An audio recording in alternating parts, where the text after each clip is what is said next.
Hodor! Hodor, Hodor, Hodor, Hodor, Star Wars Celebration.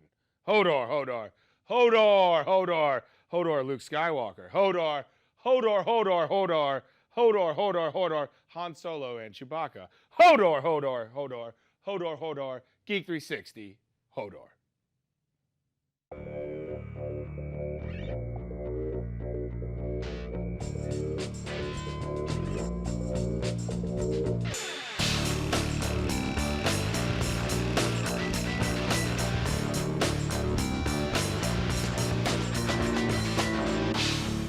Holy cow, what a week!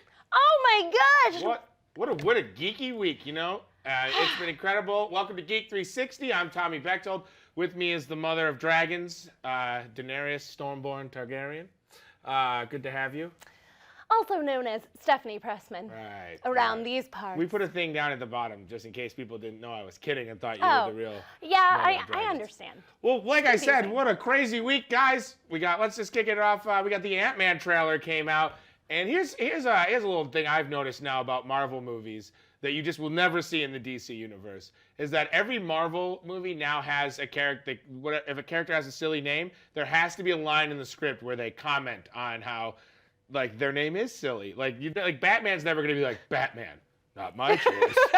He's like, Ant-Man, I didn't pick the name. I'm like, you're already Paul Rudd. The movie's already going to be pretty funny. I don't even need to write over-the-top jokes, but you loved it. Oh, I loved the Ant-Man trailer. I thought it was so fun and fast-paced, and I am super excited. I've been excited since Paul Rudd signed on, but he's delightful. I'm even more excited now that there's such an amazing trailer.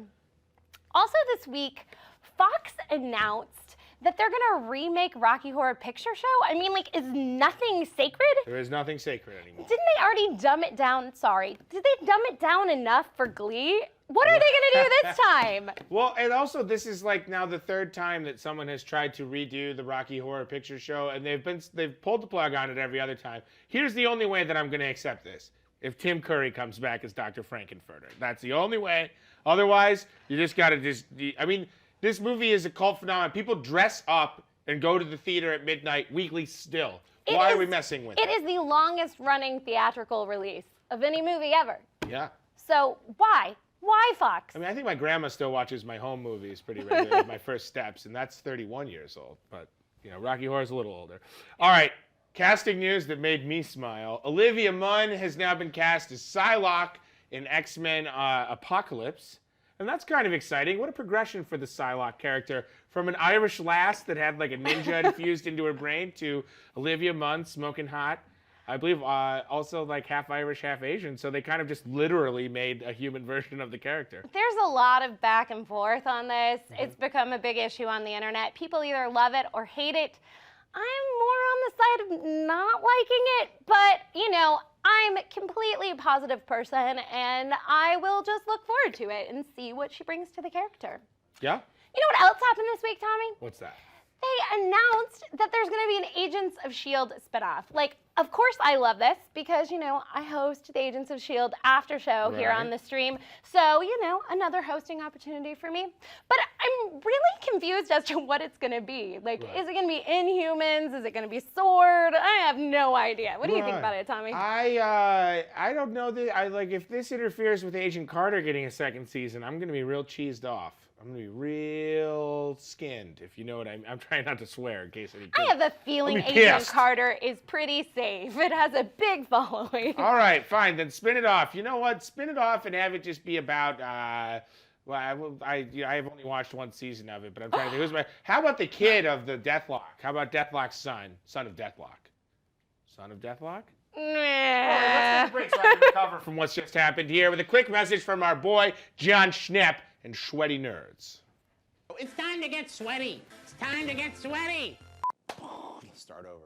Sweaty, sweaty. You want to get super sweaty? Oh my God, look at So you want to start reading some comics, huh? Hey, I'm John Schnepp, and you're watching Sweaty Nerds, the show that covers comic books, science fiction, special effects, fantasy, movies, video games. Anything that gets you sweaty. We're going to be covering, so check it out. Activate. Activate. I remember seeing it in the theater, and it blew me away. 10 hours makeups, 5 minutes of shooting, and then like 4-hour removal. And that was a shoot day. How awesome does this just look? I never really understood the character of Superman until I read this. Absolutely one of the best sci-fi movies ever made. You have to see it because it holds up to today. It's the best game ever. It is undisputed. You need to play this game before you die or I will cry. I'm turning into something. I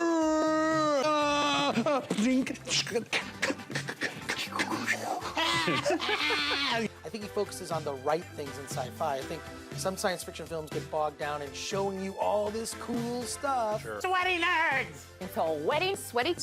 Sweaty nerds! You will watch it. Only on the stream.tv and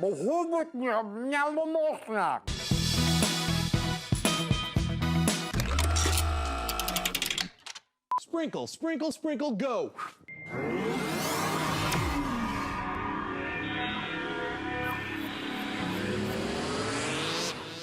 Welcome back to Geek 360. We have a couple great guests. In honor of Game of Thrones premiering, we thought we'd get some Westeros experts, if you will. You know, some real Westperts.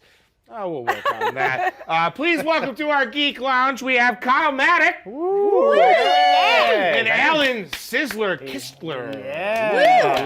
Guys, we're going to talk Game of Thrones in a little bit, but I have decided to change the movies segment to kind of fudge it a little bit because there was a lot of good TV, and I'm counting Daredevil as a 13-hour movie. It premiered on Netflix. It is.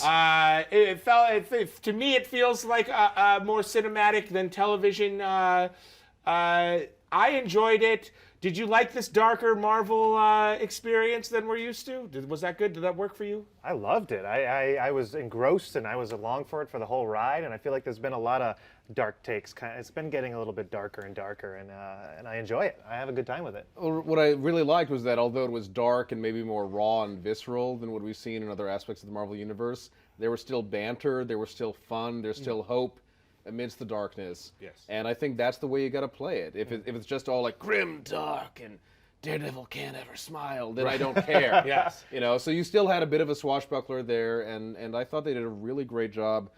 Also, I've been thinking more and more, a lot of these characters work better serialized in this kind of format. The comic book characters were by nature serialized stories. Sure, I think it's a great point.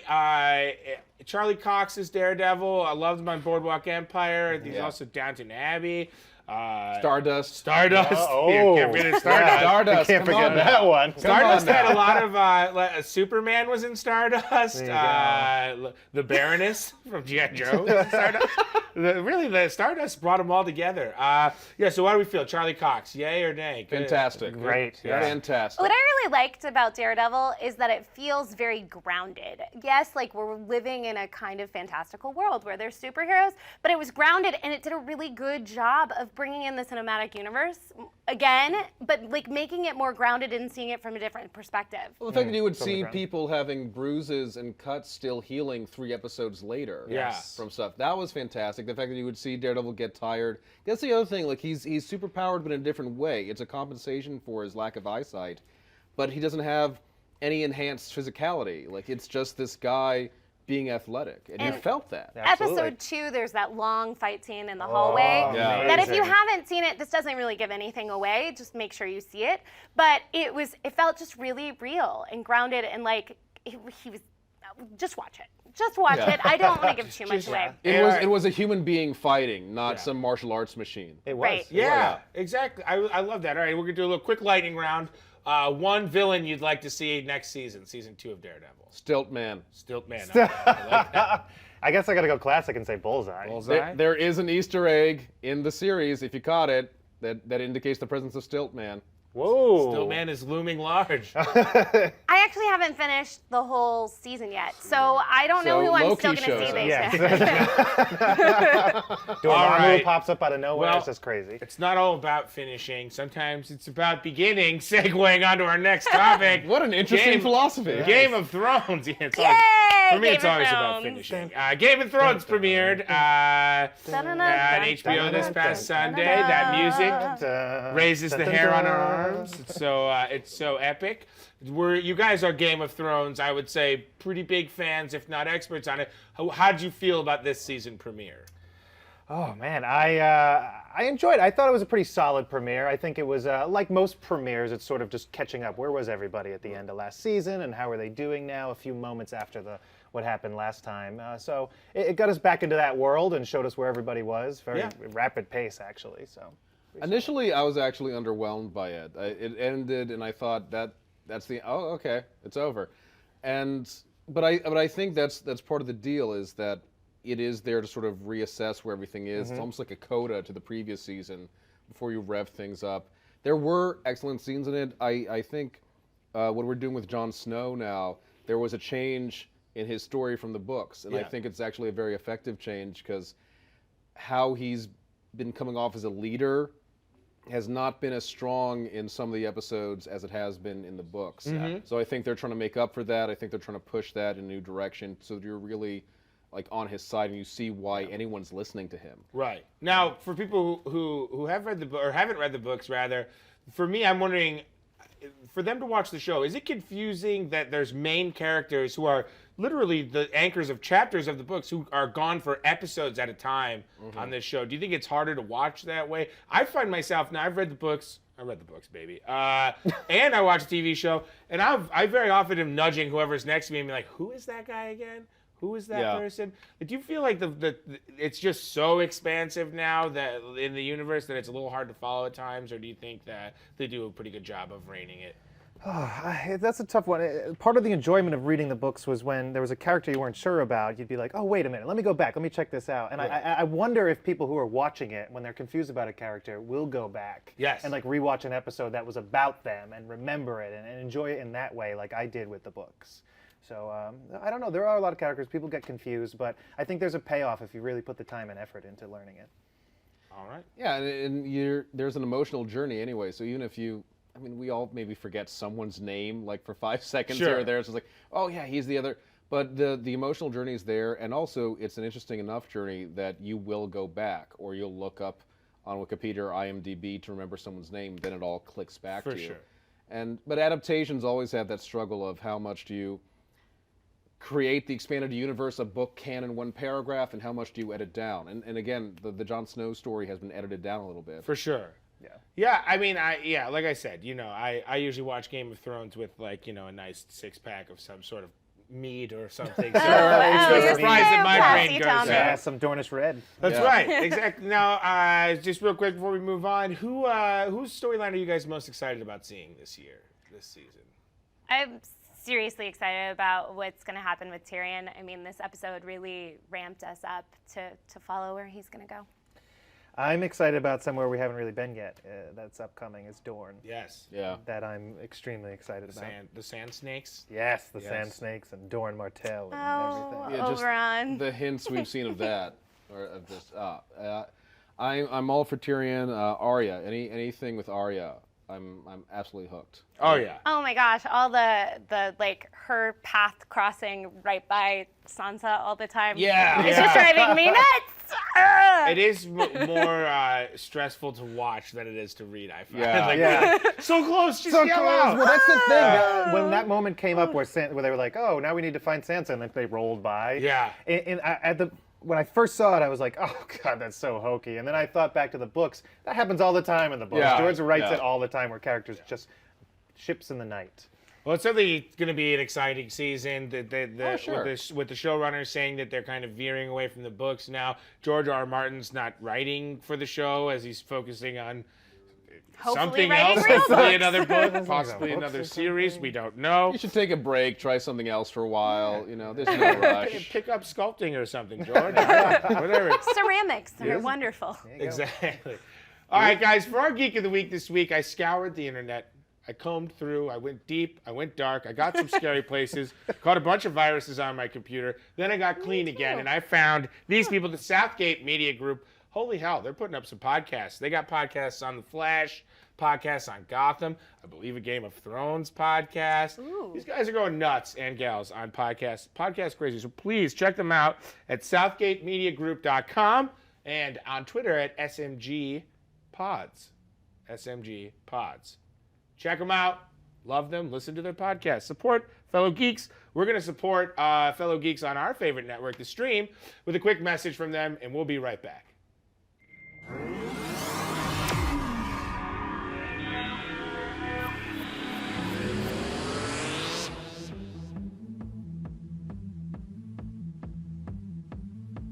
Hey, I'm Allison Hazlett from NBC's The Voice. Hi, I'm Don Mancini, the creator of Chucky. This is Angelina Jolie. Hi, I'm John Landis. Hey, I'm Rob Zombie.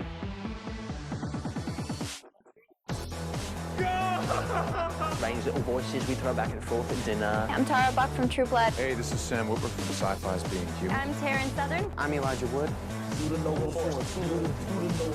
don't understand how percentages work. Me neither. Time to get excited, guys. I'm Sean Becker, director of The Guild. I'm Patrick Barone. We're the Twisted Twins. I'm Ephraim Ramirez. Hi, I'm Jessica Chobot. You've been watching The Stream.tv. What's up, world? It's your boy Big Storm. You're watching The Stream.tv. Oh, look at that. It is not banana. Stop it. You'll never find the more wretched hive of scum and villainy. Hi, I'm Elijah Drenner, director of American Grindhouse. Hi, I'm Ken Davidian from The Artist. Hello, this is Pollyanna McIntosh from The Woman. Hi, this is Tim Schlotman, co-executive producer of Dexter. You're watching Scared Steph. I'm Jennifer Blanc. What's up, Internet? This is Splits. This is Gamer Lobby Live. The more animated he is, the better. Well, let's do this. One more yeah for that. I'm so excited. Thank you to the stream.tv. I want to see a good clean match. I think the idea of Martian Manhunter in the background is just to judge you. You're watching. And you're watching. And you're watching The Stream.tv. You're watching. You're watching The Stream. .tv. The Stream.tv. You're watching The Stream. TV. The Stream. The Stream. The Stream. The Stream. Stream. Stream. The Stream. The Stream. Stream.tv. The Stream.tv. The Stream.tv.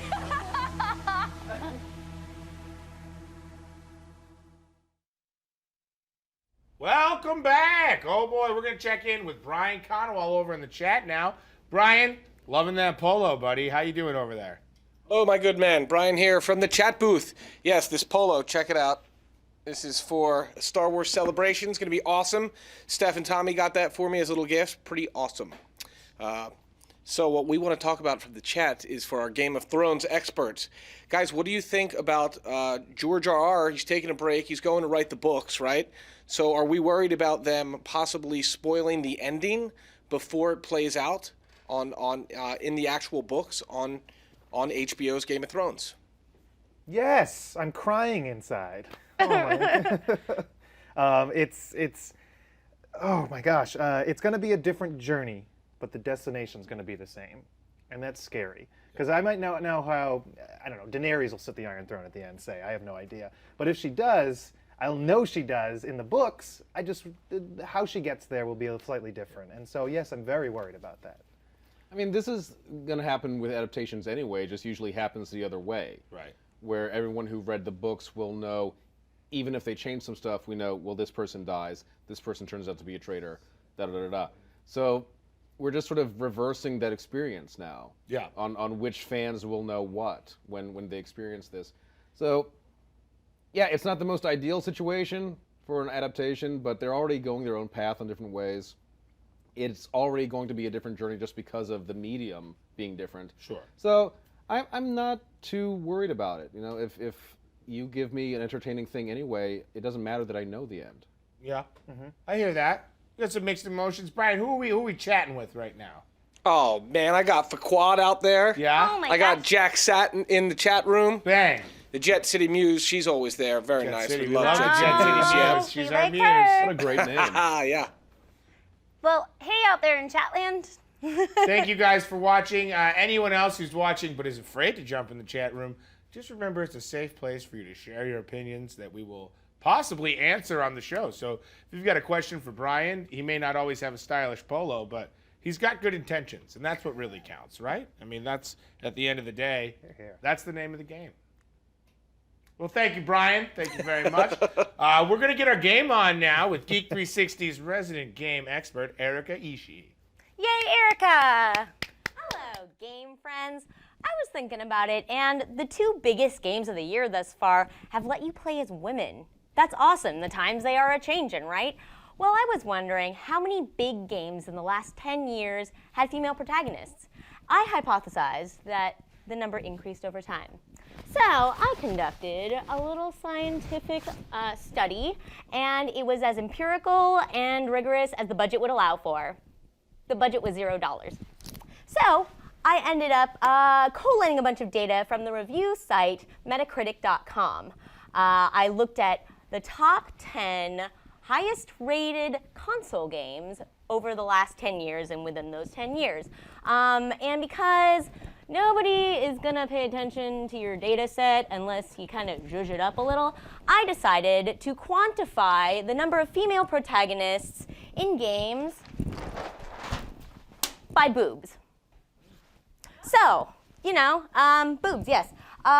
So you get a whole set of boobs, 2 boobs, plus a little star in your year if your video game has a default female protagonist like Lara Croft and Tomb Raider. You get 1 boob if you can choose or select a character that's female, like in Dragon Age or Mario Kart, or in the special instance of The Last of Us where you have a female deuteragonist who you play for as part of the game. And before you get after me about this, there were no male boobs and no boobs whose owners identified as male. And yes, all the females definitely had boobs. And that's another data set for another time. So as you can see, there wasn't really enough data for me to ascertain whether or not my hypothesis was correct. Because while we started out practically boobless in 2005 and moved up to about 8 boobs in 2014, there's still not enough statistically significant data to see that there's a progression or not. But still, it looks promising, right? Well, I would also like to point you to the context of these boobs. So you can see the number of cojones in said games. Now, if you examine this data set, you can see that there's only 1/4 of the number of boobs as there are balls. And out of 100 games that I looked at, only 6 of them had default female protagonists. So what does all this vulgar data mean? Well, boobs could be better. Boobs could be better in video games. I'm just saying, like for instance, there was a study done a couple of years back that said female-led games only received about 40% of the marketing budget that male-led games did. Spend more money on boobs, guys. Also, I think we can all agree, come on, guys, more boobs in video games? Yeah. More boobs in video games, right? We need more boobs in video games, and why can't those boobs belong to female protagonists? Come on, game devs, more leading boobs. If I've offended you by talking about boobs, just remember, this is science. If I've delighted you with my visual aids, then please find more of me at Samurai Erika on Twitter. Thank you. Spend more money on boobs. Wow. Let me tell you, I just got back from Tampa. I don't think that's possible. I think I spent my yearly budget on boobs. I dream of a day where their video games are graded with 2 boobs, 2 stars, 2 moons, all of the Lucky Charms marshmallows, and an additional set of boobs. Were there boobs in Lucky Charms? No, but like, you know, stars. The boobs are and magically moons. delicious. It's all just good. He consumed them too fast. I apologize. Erika, that was the most fun I've ever had with science and math. I really want to thank you for that. We're going to have to get those graphics up on the site somehow. I don't know. I think we're going to have to get, maybe not real boobs. Because I don't know if they allow boobs on the internet. I think those, can you find boobs on the internet? Only Tumblr. You know what you can find on the internet is that freaking Star Wars trailer that dropped today. What? Oh, baby! Oh my god! Oh my god! All the feels! All the feels! We are in the middle of a celebration, y'all. Star Wars celebration in beautiful Anaheim, California, where Brian, Stephanie, and I will be headed tomorrow. And Erika, for crying out loud, I got so distracted by the boob chart, I forgot Erika was coming. We're very excited, but today we were not there for the main thing, which was the trailer dropping. And you guys, we've all obviously seen it now. Yes. We've all recovered. Yep. Yeah. We've all taken a cold shower. I have not recovered. I mean, that soccer ball droid alone. BB. It's got me going. I'm very excited for that. First reactions to seeing the trailer. What did you guys think? Oh. Yeah, exactly. Oh. Han and Chewie, come on. Got choked up a little bit See, on that one. and I was watching, I was like, okay, this is kind of fun. All right, this is it. And then we got to the last bit, I'm like, ah! That's right. That's a good line, Han!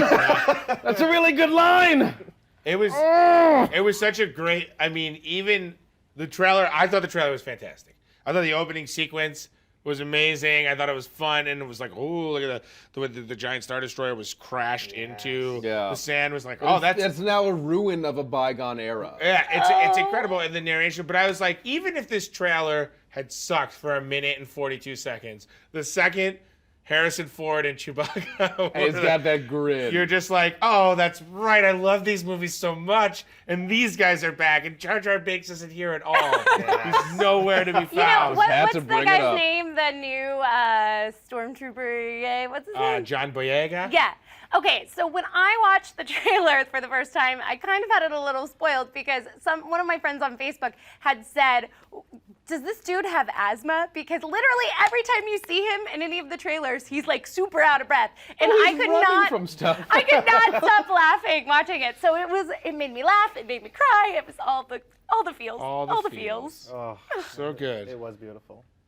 So good. I can't believe they're going to make a version of it that's at least 120 times longer. Oh my God. This was enough. You weren't even expecting a movie. What am I going to do? What do you guys think about it? Make sure you tell us. I love the grit of it. Even though J.J. Abrams was known as the shiny lens flare guy, in those Tatooine scenes or wherever we were, there was that dirt and that grit that felt like the originals. Well, that's what we loved about the originals, when it's just like, we see the spaceship, and Luke is like, it's a hunk of junk. And it's like, it is kind of messy looking. And it's just like, yeah, it'll hold together. Oh, come on, baby, hold together. Like, the fact that stuff in this magical science fiction world might not work or would break was a whole new thing in mainstream sci-fi.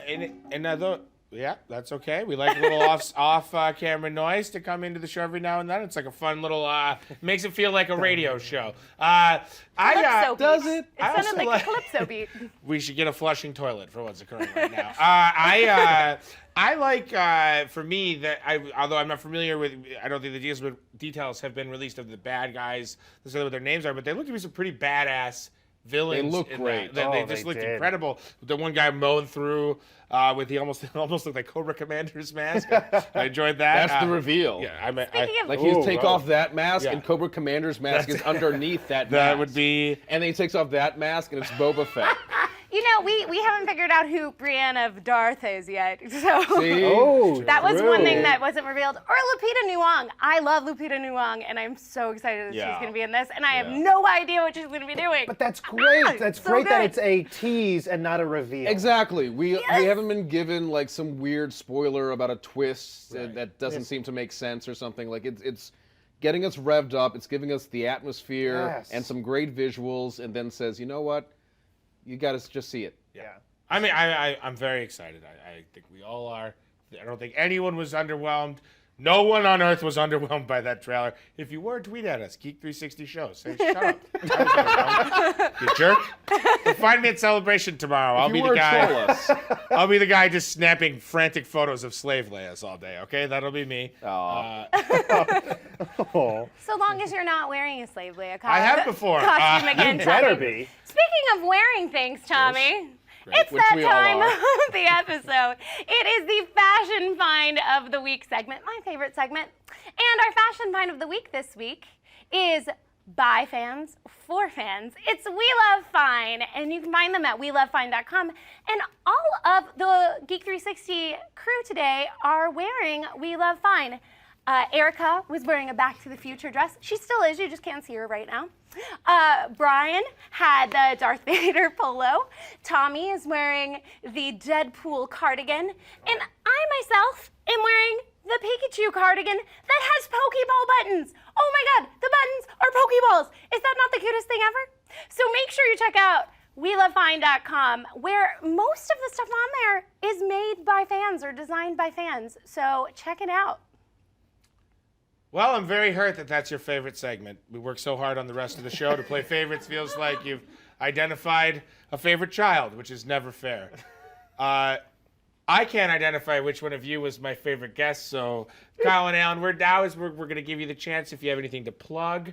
I see some books, which I'm very interested in. Do you? Because we do have a little bit of an author on our hands here, don't we? So along with the unofficial Game of Thrones cookbook, I will also be at Wizard World Las Vegas signing Doctor Who History, which got on the New York Times bestseller list last year. Excellent. And it's a fun guide if you only know a little bit of the new show. It's a user-friendly guide to the whole history, the making of behind it, the original pitch documents, feminism and representation in the show, like lots of fun stuff.